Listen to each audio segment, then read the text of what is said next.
BRS పార్టీలో చేరడం కోసం నిర్ణయం తీసుకున్నట్లుగా మాజీ మంత్రి జీవన్ రెడ్డి వెల్లడించారు. కార్యరూపం ఏ విధంగా ఉండాలనేది కేటీఆర్ఏ నిర్ణయిస్తారన్నారు. కాంగ్రెస్ ప్రభుత్వం 2 ఏళ్ల పరిపాలన కన్నా కేసీఆర్ పాలనే బాగుందన్నారు. రైతు బంధు, రైతు బీమా, కళ్యాణ లక్ష్మి అమలు చేసిన ఘనత కేసీఆర్కే దక్కుతుందన్నారు. రేవంత్ రెడ్డి పాలన కన్నా కేసీఆర్ పాలనే బాగుందన్నారు ఆయన. ఇక 10 సంవత్సరాల కేసీఆర్ పాలనకు నేడు తిరోగమనం నడుస్తోందన్నారు.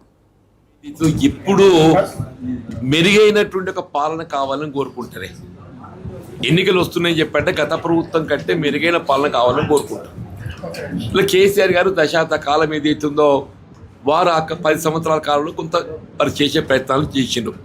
నూతనంగా ఏర్పడ్డ రాష్ట్రం కాబట్టి వారికి ఉన్నటువంటి ఆర్థిక వనరులను పరిగణలోకి తీసుకొని అది ప్రాజెక్టులే కానీ లేక ఇతరత్రా కానీ సంక్షేమ కార్యక్రమాలే కానీ చేసారు. కానీ ప్రజల ఆకాంక్ష ఎప్పటికీ ఏదైతుందో ఇంకా మంచిగా అయితే మంచిగుంటుండే, ఇంకా ఇంకా ఇంకా అనేది ఉంటుంది అన్నట్టు.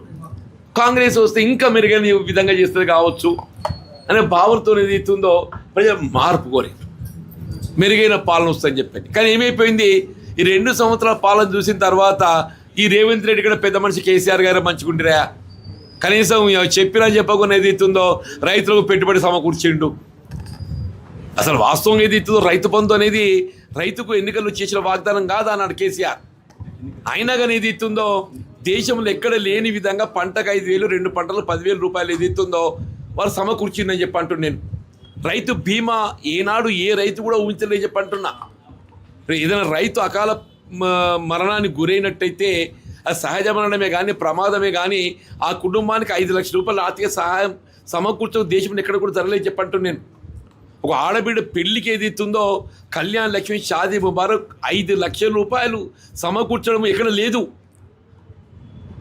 అట్లాగేదైతున్నదో కేసీఆర్ కిట్ ఎక్కడ లేదు అని చెప్పంటున్నా. బలహీన వర్గాలకు కుల వృత్తులకు సంబంధించి ఏదైతుందో గొర్రెల కాపర్లు యాదవులు ఉన్నారే, వాళ్ళకు సంబంధించినటువంటి గొర్రెల కాపర్లకు వాళ్ళకు గొర్రెల పెంపకం పథకానికి ఆర్థిక సహకారాన్ని అందింపజేసిందని చెప్పంటు నేను. వీళ్ళ ముజిరాజ్ కులస్తులు గంగపుత్రుడు అని చెప్పట్టు చేపల వృత్తిపై ఆధారపడే వాళ్ళు ఉన్నారు. వాళ్ళ కోసం ఏదైతున్నదో వాళ్ళ వృత్తి కావాల్సిన చేప నారే కానీ వాళ్ళకి అందింపజేసిండు. విద్య ప్రధానమని చెప్పంటున్నా. విద్యకు సంబంధించి గురుకులాశ్రమ పాఠశాలలు, అసలు మైనారిటీ రెసిడెన్షియల్ స్కూల్స్ ఎవరు కూడా ఊహించలేదు. బీసీ ప్రత్యేకంగా residential schools, SC residential schools, ST residential schools ఇవన్నీ ఆరంభింపచేయడమే కాదు, ఇలా విద్యాపరంగా నీకు ఏదైతుందో వినూత్న కార్యక్రమాలు ఆరంభింపజేయడంతో పాటుగా వీళ్ళ 10 జిల్లాలు ఉన్న తెలంగాణ రాష్ట్రంలో 23 అదనంగా జిల్లాలు ఏర్పాటు చేయడంతో వీళ్ళ 33 జిల్లా కేంద్రాలలో 33 మెడికల్ కాలేజీలు వచ్చినాయి.